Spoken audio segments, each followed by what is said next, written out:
ಹಸು ಕಳ್ಳತನ ಪ್ರಕರಣಗಳ ಹಿಂದೆ ಸಂಘಟಿತ ಜಾಲದ ಕೈವಾಡ ಶಂಕೆ. ಸಿಸಿಟಿವಿಯಲ್ಲಿ ಸೆರೆಯಾದ ದೃಶ್ಯ, ಆರೋಪಿಗಳ ಪತ್ತೆಗೆ ಪುನೀತ್ ಮನವಿ. ಹಾಸನ ನಗರದ ವಿದ್ಯಾನಗರ ಪ್ರದೇಶದಲ್ಲಿ ಮೇಯಲು ಕಟ್ಟಿ ಹಾಕಿದ್ದ ಹಸುವೊಂದು ಕಳ್ಳತನವಾಗಿರುವ ಘಟನೆ ಬೆಳಕಿಗೆ ಬಂದಿದ್ದು, ಈ ಸಂಬಂಧ ಪೊಲೀಸ್ ಠಾಣೆಯಲ್ಲಿ ದೂರು ದಾಖಲಾಗಿದೆ. ಸುಮಾರು 70,000 to 80,000 ರೂಪಾಯಿ ಮೌಲ್ಯದ ಹಸುವನ್ನು ಅಪರಿಚಿತ ವ್ಯಕ್ತಿಯೊಬ್ಬ ಕಳ್ಳತನ ಮಾಡಿಕೊಂಡು ಹೋಗಿದ್ದು, ಕೂಡಲೇ ಪತ್ತೆ ಹಚ್ಚುವಂತೆ ಹಸುವಿನ ಮಾಲೀಕರಾದ ಪುನೀತ್ ಮನವಿ ಮಾಡಿದರು. ಪತ್ರಿಕಾಗೋಷ್ಠಿಯಲ್ಲಿ ಗುರುವಾರ ಮಾತನಾಡಿ, ಹಸು ಸಾಕಾಣಿಕೆಯನ್ನು ಅವಲಂಬಿಸಿ ಜೀವನ ಸಾಗಿಸುತ್ತಿದ್ದು, ಜೂನ್ 11ರಂದು ಸಂಜೆ ಸುಮಾರು 5 ಗಂಟೆ ವೇಳೆಗೆ ತಮ್ಮ ಮನೆಯ ಸಮೀಪದ ಅಕ್ಷಯ ಕನ್ವೆನ್ಷನ್ ಹಾಲ್ ಬಳಿ ಹಸುವನ್ನು ಮೇಯಲು ಕಟ್ಟಿ ಸ್ವಲ್ಪ ಸಮಯದ ಕೆಲಸ ನಿಮಿತ್ತ ಮನೆಗೆ ತೆರಳಿದ್ದರು. ಬಳಿಕ ಮರಳಿ ಬಂದು ಪರಿಶೀಲಿಸಿದಾಗ ಹಸು ಇದ್ದ ಸ್ಥಳದಲ್ಲಿ ಕಾಣಿಸದೇ ಇದ್ದುದರಿಂದ ಆತಂಕಕ್ಕೊಳಗಾಗಿ ಸುತ್ತಮುತ್ತಲಿನ ಪ್ರದೇಶದಲ್ಲಿ ಹುಡುಕಾಟ ನಡೆಸಿದ್ದು, ಎಲ್ಲೆಡೆ ಹುಡುಕಿದರೂ ಹಸು ಪತ್ತೆಯಾಗದ ಹಿನ್ನೆಲೆಯಲ್ಲಿ ಸ್ಥಳೀಯರ ಸಹಾಯದಿಂದ ಸುತ್ತಮುತ್ತ ಅಳವಡಿಸಲಾಗಿದ್ದ ಸಿಸಿಟಿವಿ ಕ್ಯಾಮೆರಾಗಳ ದೃಶ್ಯಾವಳಿಗಳನ್ನು ಪರಿಶೀಲಿಸಲಾಗಿದೆ ಎಂದರು. ಈ ವೇಳೆ ಹಾಸನ ರಿಂಗ್ ರಸ್ತೆಯ ತನ್ವಿ ತ್ರಿಷಾ ಕಲ್ಯಾಣ ಮಂಟಪದ ಸಮೀಪ ಅಪರಿಚಿತ ವ್ಯಕ್ತಿಯೊಬ್ಬ ಹಸುವನ್ನು ಎಳೆದುಕೊಂಡು ಹೋಗುತ್ತಿರುವ ದೃಶ್ಯ ಸೆರೆಯಾಗಿರುವುದು ಕಂಡುಬಂದಿದೆ. ಆದರೆ ಕ್ಯಾಮೆರಾದಲ್ಲಿ ಆತನ ಮುಖ ಸ್ಪಷ್ಟವಾಗಿ ಗೋಚರಿಸದ ಕಾರಣ ಆರೋಪಿಯ ಗುರುತು ಇನ್ನೂ ಪತ್ತೆಯಾಗಿಲ್ಲ ಎಂದರು. ಕಳ್ಳತನವಾಗಿರುವ ಹಸು ಬಿಳಿ ಮತ್ತು ಕಪ್ಪು ಬಣ್ಣದ ಮಿಶ್ರ ಬಣ್ಣ ಹೊಂದಿದ್ದು, ಅದರ ಮೌಲ್ಯ ಸುಮಾರು 70,000 to 80,000 ರೂಪಾಯಿ ಎಂದು ಅಂದಾಜಿಸಲಾಗಿದೆ. ಹಸುವನ್ನು ಕಳ್ಳತನ ಮಾಡಿದ ವ್ಯಕ್ತಿಯನ್ನು ಪತ್ತೆ ಹಚ್ಚಿ ಕಾನೂನು ಕ್ರಮ ಕೈಗೊಳ್ಳುವಂತೆ ಮನವಿ ಮಾಡಿದರು. ಕಳೆದ ಡಿಸೆಂಬರ್ ಹಾಗೂ ಫೆಬ್ರವರಿ ತಿಂಗಳಲ್ಲಿಯೂ ಜಿಲ್ಲೆಯ ವಿವಿಧ ಭಾಗಗಳಲ್ಲಿ ಹಸು ಕಳ್ಳತನ ಪ್ರಕರಣಗಳು ನಡೆದಿದ್ದು, ಅನೇಕ ರೈತರು ತಮ್ಮ ಜಾನುವಾರುಗಳನ್ನು ಕಳೆದುಕೊಂಡಿದ್ದಾರೆ. ಕೆಲವು ವಾಹನಗಳ ವಿವರಗಳು ಹಾಗೂ ಶಂಕಿತ ವ್ಯಕ್ತಿಗಳ ಮಾಹಿತಿ ಪೊಲೀಸರಿಗೆ ನೀಡಲಾಗಿದ್ದರೂ ಇದುವರೆಗೆ ಪ್ರಕರಣಗಳಲ್ಲಿ ನಿರೀಕ್ಷಿತ ಪ್ರಗತಿ ಕಂಡುಬಂದಿಲ್ಲ ಎಂದು ಅವರು ಅಸಮಾಧಾನ ವ್ಯಕ್ತಪಡಿಸಿದರು. ಗ್ರಾಮೀಣ ಭಾಗದಲ್ಲಿ ಜಾನುವಾರು ಸಾಕಾಣಿಕೆಯನ್ನು ನಂಬಿಕೊಂಡು ಬದುಕುತ್ತಿರುವ ಕುಟುಂಬಗಳಿಗೆ ಇಂತಹ ಕಳ್ಳತನಗಳು ತೀವ್ರ ಸಂಕಷ್ಟ ಉಂಟುಮಾಡುತ್ತಿವೆ. ಹಸು ಕಳೆದುಕೊಂಡ ಬಳಿಕ ರೈತರು ಆರ್ಥಿಕ ನಷ್ಟದ ಜೊತೆಗೆ ಮಾನಸಿಕ ಒತ್ತಡವನ್ನು ಎದುರಿಸುವಂತಾಗಿದೆ. ಆದ್ದರಿಂದ ಪೊಲೀಸ್ ಇಲಾಖೆ ಈ ಪ್ರಕರಣವನ್ನು ಗಂಭೀರವಾಗಿ ಪರಿಗಣಿಸಿ ವಿಶೇಷ ತನಿಖಾ ತಂಡ ರಚಿಸಿ ಎಲ್ಲ ಸರಣಿ ಕಳ್ಳತನಗಳ ನಡುವಿನ ಸಂಬಂಧವನ್ನು ಪರಿಶೀಲಿಸಬೇಕು ಎಂದು ಒತ್ತಾಯಿಸಿದರು.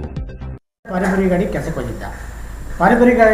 ಹೋಗಿದ್ದ, ಸಂಜೆ ಬಂದು ಊಟಕ್ಕೆ ಬಂದಾಗೆಲ್ಲ ಮನೆಗೆ ಡೈಲಿ ಬರ್ತಿದ್ದ ನೋಡ್ಕೊಂಡು ಗಣಪತಿ ಹಬ್ಬದಿಂದ ಶುರು ಮಾಡ್ದ. 4 ಕಸ್ಕೊಂಡು ಕತ್ಕೋದ. ಆಮೇಲೆ ನಾನು ಕಿರಣಿಗೆ ಫೋನ್ ಮಾಡಿ, ಕಿರಣ ಹಸ್ಕೊಂಡು ನೋಡಿದ್ರೆ ಡೈಲಿ ಇಲ್ಲ ಅಂಕಲ್ ಅಲ್ಲೇ ಇದ್ವು ಅಂತ ಅಂದ. ಅದಾದಮೇಲೆ ಪೇಷಂಟ್ ಮತ್ತೆ ಕಂಪ್ಲೇಂಟ್ ಹೋದ್ರೆ ಕಂಪ್ಲೇಂಟ್ ತಗೊಳ್ಳೇ ಇಲ್ಲ ಯಾವುದು. ಆಮೇಲೆ ಲಾಸ್ಟ್ ಫೆಬ್ರವರಿವರೆಗೂ ನಮ್ಮ ವೈದ್ಯಕರಿಗೆ 33 ಜನ ಹೊಡ್ಕೋದು. ಅವ್ನು ಒಂದು ದಿವಸ 4 ಕಟ್ಸ್ಕೊಂಡು ಹೊಡ್ಕೋಯ್ದೆ, ಹೆಚ್ಚಾಗಿ ಕಟ್ಸ್ಕೊಂಡ. ಸದ್ಯಕ್ಕೆ ಕೇಳ ನಾನು ಸಂಜೆ ಹೋಗಿದ್ದೀನಿ ಕಡೆ ನೋಡೋಕ್ಕೆ ಅಂತ ಅಂದ. ರಾತ್ರಿ 11ವರೆಗೆ ಪುಣ್ಯ ಆ ಕಡೆ ಹುಡುಗನ ನಾನು ಇಬ್ಬರು ಹೋಗಿದ್ವಿ, ದಿಲೀಪರ ಇಬ್ಬರು ಹೋಗಿದ್ವಿ. ಕೇಳಿದಾಗ ಮತ್ತೆ ನನಗೆ 11ವರೆಗೆ ಫೋನ್ ಮಾಡ್ದೆ, ಅಂಕಲ್ ಎಲ್ಲಿದ್ದೀರಿ ಅಂತ. ಸಂತೆಯಲ್ಲಿ ಕಡೆ ಕೇಳ ಅಂತಂದೆ. ಅಂದರು. ಅಂದಾಗ ಏನು ಆಮೇಲೆ ಮತ್ತೆ ಎಷ್ಟೊತ್ತಿಗೆ ಹೋಗ್ತೀನಿ ಅಂದರೆ ವಾಪಸ್ 1 ಗಂಟೆಗೆ ಹೋಗ್ತೀನಿ ಅಂತ. 1 ಗಂಟೆಗೆ ಹೋಗ್ತೀನಿ ಅಂತಾಗಲೂ ಮತ್ತೆ ಫೋನ್ ಮಾಡ್ದೆ. 12 ಗಂಟೆಗೆ ಫೋನ್ ಮಾಡ್ದೆ, ಇಲ್ಲಿ ಊರಿಗೆ ಹೋಗ್ತಿದ್ದೀನಿ ಅಂದೆ. ಅವತ್ತು ಬಂದು ಮಾರೋರು. ಮತ್ತೆ ನನಗೆ ಐಡಿಯಾನೇ ಬರಲಿಲ್ಲ. ಅವನು ಪ್ರತಿ ದಿನ ನಮ್ಮನೆ ಬರ್ತಿದ್ದ. ಕಿರಣ ಅಂತ, ಅವ್ರ ಅಮ್ಮ ಗೌರಮ್ಮ ಅಂತ ಮಕ್ಕಳಿಗೆ ಕೆಲಸ ಮಾಡ್ತಿದ್ದರು. ಗುಂದಿಹಳ್ಳಿ ಅವರು, ಚಕ್ಕಳ್ಳಿ ಕಟ್ಟೆ ಸೈಡ್ ಬರ್ತೀವಿ, ಗುಂದಿಹಳ್ಳಿ ಅಂತ, ಗುಂದಿಹಳ್ಳಿ ಹುಡುಗ. ಆಮೇಲೆ ಇನ್ನೊಂದು 2 ಹಸುಗಳು ಕಡಾಕಿದ್ರು ಒಳಗೆ. ಆಮೇಲೆ ಸ್ವಲ್ಪ ಸಣ್ಣ ಆದಂತ ಹಾಕಿಬಿಟ್ಟೆ. ಅವನು ಹಿಡಿಯೋಕ್ಕೆ ಬಂದವನೇ ನೋಡೋನೇ ಎತ್ತಕ್ಕಾಗಲಿಲ್ಲ, ಕಾಲು ಹೋಗಿದ್ದು. ಮತ್ತು ಅದನ್ನು ಕರ್ಕೊಬಂದು ಇದಕ್ಕೆ ಬಂದು ಮಾರನೇ ಬೆಳಗ್ಗೆ ಮುದ್ದೆಗೌಡ ಅಂತ ಅಷ್ಟು ಹೋದ್ವು ಅಂತ. ಆಮೇಲೆ ಸಂಜೆ ಕಿರಣ ಬಾರಿ ಸ್ವಲ್ಪ ನೋಡೋದಂತೆ. ಮತ್ತು ಕೇರ್ಪಡ್ಲಿಕ್ಕೆ ಹೋದಾಗ ಅಲ್ಲಿ ಅರ್ಕಲಾಜಿಕಲ್ ಸರ್ವೆ ಆಫ್ ಇಂಡಿಯಾ ಅಂತ ಈ ದೇವಸ್ಥಾನದೊಂದು ಆಫೀಸ್ ಇದೆ ರವೀಂದ್ರನಗರದಲ್ಲಿ. ಅಲ್ಲಿ ಅವ್ನು ನಮ್ಮನೆಯವ್ರು ಹಾಕೋತಿದ್ದಲ್ಲಿ ಅವರಿಬ್ಬರು ನಿಂತಿದ್ದಂತೆ. ಇನ್ನು ಕಡೆಯದ ಹುಡುಗ ಈ ಹೆಲ್ಮೆಟ್ ಹಾಕೊಂಡು ಹಸು ಹಿಡ್ಕೊಳ್ತಾರೆ, ಅವನಿಗೆ ಕಾಣ್ತಾನೆ. ಯಾಕೆಂದ್ರೆ ನಮ್ಮನೆ ಡೈಲಿ ಅವ್ರನ್ನೆಲ್ಲ ಕರ್ಕೊಂಡು ತೋರಿಸ್ತಿದ್ದ. ಇದೇ ಹುಡುಗ ಅನಿಸ್ತಾ ನನಗೆ ಡೌಟ್. ಅದು ಕಡೆಯದ ಹುಡುಗ.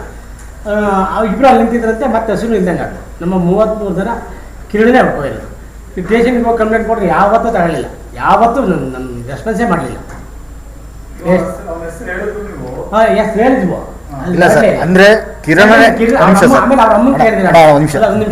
ಹಸು ಇವರು ಮಂಜು ಅಂತ ಆಟದಲ್ಲಿ ಸಿಗಾಕಂಡ್ರಲ್ಲ, ಅವತ್ತು ನಮ್ಮನೆಗೆ ಬಂದರು. ಈಗ ಜನರನ್ನ ನೋಡಿದಾರ ಅಂತ ನಾನು ನೋಡಿದ್ದೀನಿ ಕಿರಣ, ಫೋನ್ ಮಾಡ್ತೀನಿ, ಅವ್ನು ನಮ್ಮನೆಗೆ ಬರ್ತಾನೆ, ನೀವೇನು ಮಾತಾಡಬೇಡಿ ಅಂದೆ. ಅವರು ಹಠಾರೆ ಮಾಡಿಬಿಟ್ರು. ನನ್ನ ಮಾತು ಕೇಳಿ ನಾನು ಹೋಗಿ ಗೌರವ ಕೇಳಿದೆ, ಕಿರಣ ಎಲ್ಲಿ ಅಂತ. ಕಿರಣ ಎಲ್ಲಿ ಅಂತ ಕೇಳಿದ್ರೆ ಇಲ್ಲ, ಅವ್ನು ಧರ್ಮಸ್ಥಳಕ್ಕೆ ಹೋಗಿಲ್ಲ. ಅಷ್ಟೊತ್ತಿಗೆ ಹಸು ಹಿಡ್ಕೋಯ್ತು ಅವರು. ಧರ್ಮಸ್ಥಳಕ್ಕೆ ಹೋದಾಗ ಇವರು ನನ್ನ ಮಾತು ಕೇಳೇ ಇಲ್ಲ, ಸೀದಾ ಮನೆಗೆ ನುಗ್ಗಿ ಅದೇ ಜೋರು ಮಾಡಿದ ತಕ್ಷಣ ಅವ್ರ ಅಮ್ಮ ಫೋನ್ ಮಾಡಿ ನೀವು ಕಳ್ಳ ಅಂತವ್ರ ಅಂತ ತಕ್ಷಣ ಸ್ವಿಚ್ ಆಫ್ ಮಾಡಿದ್ರೆ ಇಲ್ಲಿವರೆಗೂ ಸ್ವಿಚ್ ಚೆನ್ನಾಗಿ. ಆಮೇಲೆ ಅವರು ನಂಬರ್ ಬಿಟ್ಟರು. ಅವರು ಮೀನಲ್ಲಾಗಿ ಏನು ಮಾಡ್ಕೊಂಡ್ರೆ ಗೊತ್ತಿಲ್ಲ. ಆಟ ಮುಂಜಾನು ಅವರು ಎಲ್ಕೆ ಅಂತ ಅಂತಾರೆ ಅವ್ರು ಏನು ಮಾಡ್ಕೊಂಡ್ರೆ ಗೊತ್ತಿಲ್ಲ ನನಗೆ. ಆಮೇಲೆ ಅವ್ರ ಅಮ್ಮ ಏನು ಹೇಳ್ತಾ ಅಂದರೆ ಕಿರಣ ಹ್ಞೂ ಅಂದರೆ ನಿಮ್ಮ ಚಂದ್ರಣ್ಣ ನಿಮ್ಮ ಹಸುದು ದುಡ್ಡನ್ನ ಯಾವತ್ತೂ ಮಿಸ್ ಮಾಡೋಣ ಅಂತ ಅಂದರು. ಇಕ್ತಿದ್ದಂಗೆ ಮನೆಯೇ ಖಾಲಿ ಮಾಡ್ಕೊಂಡು ಹೋಗೋದು.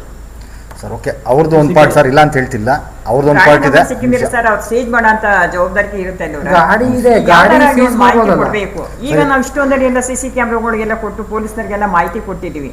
ಈಗ ನಾವು ಜೀವನ ಮಾಡೋದ್ರಲ್ಲಿ ಎಲ್ಲಿ ಮಾಡುತ್ತೆ ಸರ್? ಈಗ 5 ಗಂಟೆ ಮಳೆ ಬರ್ತಾ ಇತ್ತು ಸರ್ ಗುರುವಾರ. ಸರ್ ನಾವು ಫೋನ್ ಮಾಡಿ ಭಾರಿ ಕಷ್ಟ ಆಗುತ್ತೆ. ಒಂದೊಂದು ಫೋನ್ ಮಾಡಿ ನಾವು ಅಲ್ಲಿ ತುಂಬಬೇಕಾದ್ರೆ ರೆಡ್ ಹ್ಯಾಂಡ್ ಆಗಿ ನೋಡಿದೀನಿ ಅವನ್ನ.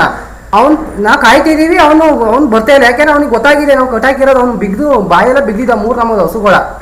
ನಾವು 2 ಗಂಟೆ ರಾತ್ರಿ ಹೊಡ್ಕೊ ಬಂದು ಆಮೇಲೆ ನೈಟ್ ಮತ್ತೆ ಬೆಳಗ್ಗೆ 3 ಕತ್ಕೋದ. ಸರ್ ನಮ್ದೊಂದು ಮನವಿ ಏನು ಅಂದರೆ, ಇದು ಅವನಿಗೆ ಗೊತ್ತಾಯ್ತೇ ಇಲ್ಲ ಸರ್. ಇದು ಲಾಸ್ಟ್ ಫುಟೇಜು ನನ್ನ ಹಸುದು. ಇದು ತುಂಬ ಗರ್ಭಿಣಿ, ಇನ್ನೊಂದು 2 ರಿಂದ 3 ದಿವಸದಲ್ಲಿ ಕರು ಹಾಕುತ್ತೆ. ಯಾರೇ ಸಹ ಖರೀದಿ ಮಾಡಿದ್ರು ಸಹ FIR ಆಗಿದೆ. ಇದು ಪೊಲೀಸವ್ರು ಏನು ಆ್ಯಕ್ಷನ್ ತಗೋತಾರೋ ಗೊತ್ತಿಲ್ಲ, ಪೊಲೀಸರು ಏನು ಆ್ಯಕ್ಷನ್ ತಗೋತಾರೋ ಗೊತ್ತಿಲ್ಲ. ಇದು ಹಸುದು ಕಾಲು ಹುಟ್ಟಾಗ್ಲಿಂದನೇ ಬಲ್ದೆ ಕಾಲು ಊನಿದೆ. ಯಾರೇ ತೊಗೊಂಡಿದ್ರು ಸಹ ಒಂದು ಮನವಿ ಮಾಡ್ತಾ ಇದ್ದೀನಿ ನಾನು. ಯಾಕೆಂದರೆ ಪ್ರೆಸ್ ಮೀಟ್ ಮುಂದೆ ಬಂದು ಹೇಳಬೇಕು ಅಂತ ನಾನು ಸೋಷಿಯಲ್ ಮೀಡಿಯಾದಲ್ಲಿ ಮೊನ್ನೆ ಅಪ್ಡೇಟ್ ಮಾಡೋಕ್ಕೆ ನೋಡಿದೆ. FIR ಆಗಬೇಕು ಅಂದರು. ಓಕೆ, ತೊಂದರೆ ಇಲ್ಲ. FIR ಮಾಡೋಕ್ಕೆ ನಮಗೆ ಒಂದು ಸ್ವಲ್ಪ 2-3 ದಿನ ಲೇಟ್ ಆಯಿತು. ನಾವು ಡೈಲಿ ಸ್ಟೇಷನ್ಗೆ ಹೋಗಿ ನಮ್ಮ ತಾಯಿ ನಾವು ಡೈಲಿ ಸ್ಟೇಷನ್ಗೆ ಹೋಗಿ FIR ಮಾಡಲ್ಲ, ನೋಡ್ತೀವಿ, ವಿಚಾರಣೆ ಮಾಡ್ತೀವಿ ಅಂತ ಹೇಳೋರು ಹೊರತು ಇನ್ನೂ FIR ಆಗಿದೆ, ಇನ್ಸ್ಪೆಕ್ಷನಿಗೆ ಬಂದಿಲ್ಲ, ಸ್ಥಳ ಮಾಜೂರಿಗೆ ಬಂದಿಲ್ಲ. ದಯವಿಟ್ಟು ನನ್ನೊಂದು ಮನವಿ ಏನು ಅಂದರೆ, ಈ ಹಸುನ ಯಾರೇ ತೊಗೊಂಡಿದ್ರು ಸಹ ಸಂತೆಯಲ್ಲಿ FIR ಆಗಿದೆ. ಹಸು ಇನ್ನು 2 ರಿಂದ 3 ದಿನದಲ್ಲಿ ಕರು ಹಾಕುತ್ತೆ. 1 ರಿಂದ 1.25 ಲಕ್ಷ ರೂಪಾಯಿ ಬೆಲೆ ಬಾಳುತ್ತೆ. 3 ದಿವಸ ಕರು ಹಾಕುತ್ತೆ. 20ನೇ ತಾರೀಕು ಡೇಟ್. ಅದಕ್ಕೆ ಬಲ್ದೆ ಕಾಲು ಹೂನ. ದಯವಿಟ್ಟು ಮನವಿ, ಯಾರೇ ತೊಗೊಂಡಿದ್ರು ದಯವಿಟ್ಟು ರಿಟರ್ನ್ ಮಾಡಿ.